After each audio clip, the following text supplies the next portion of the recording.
Гапыр Мадаминов, Баткен облусунун Лейлек районундагы номер 3 эксперименталдык гимназиясынын директору, педагогика илимдеринин кандидаты, Кыргыз Республикасынын эмгек сиңирген мугалими. Саламатсыздарбы, урматтуу Жети Дубандагы менин кесиптештерим.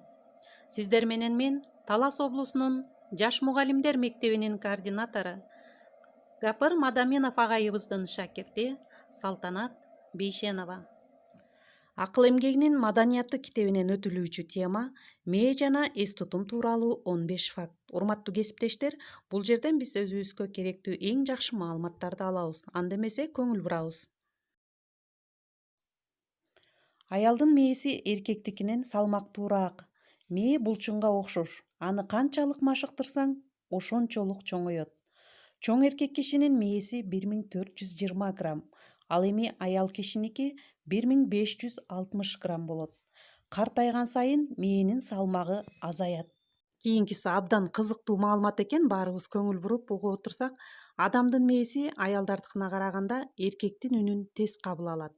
Эркектин үнү мээнин башка бөлүгүнө, ал эми аялдыкы башка бөлүккө таасир этет.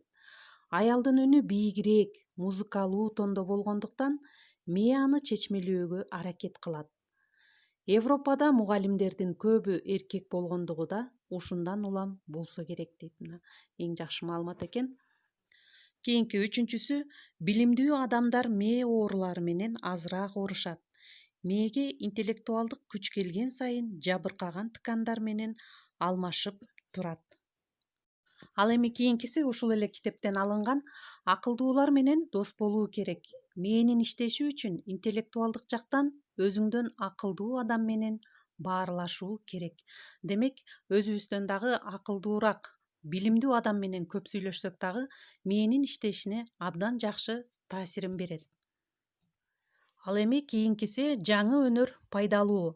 Адамдын өзүнө жат, эч качан жасап көрбөгөн ишти аткаруусу мээ үчүн абдан жакшы дары болот.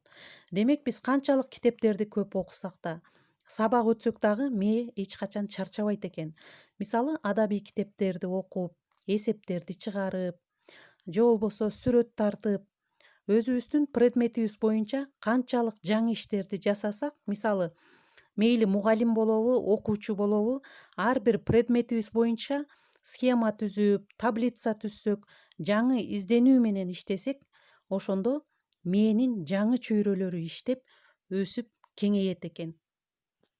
Мээнин жакшы иштеши үчүн сыйынуу, намаз окуу дагы мээнин иштешин абдан жакшыртат экен. Мисалы, ошол адам баласы намаз окуп жатканда сыйынуу учурунда адам реалдык дүйнөдөн алыстап кетет.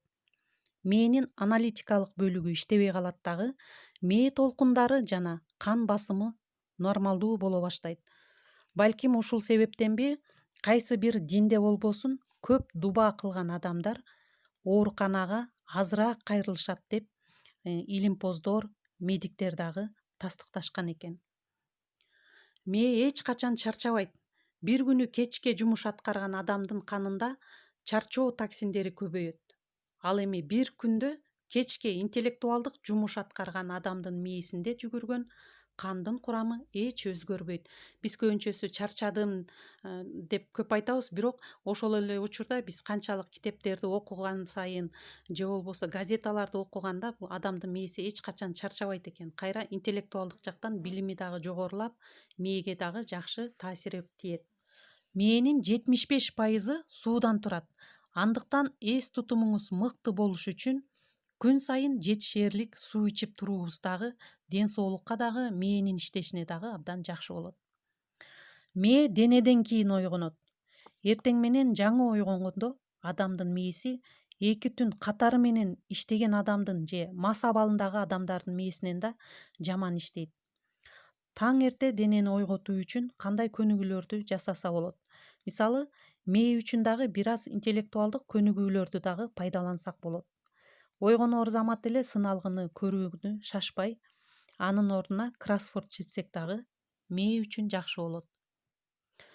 Ошондой эле 5 жашар бала 50 жаштагы адамдардан акылдуу келет. Адамдын мээсинин өнүгүү мезгили 2-11 жашка туура келет.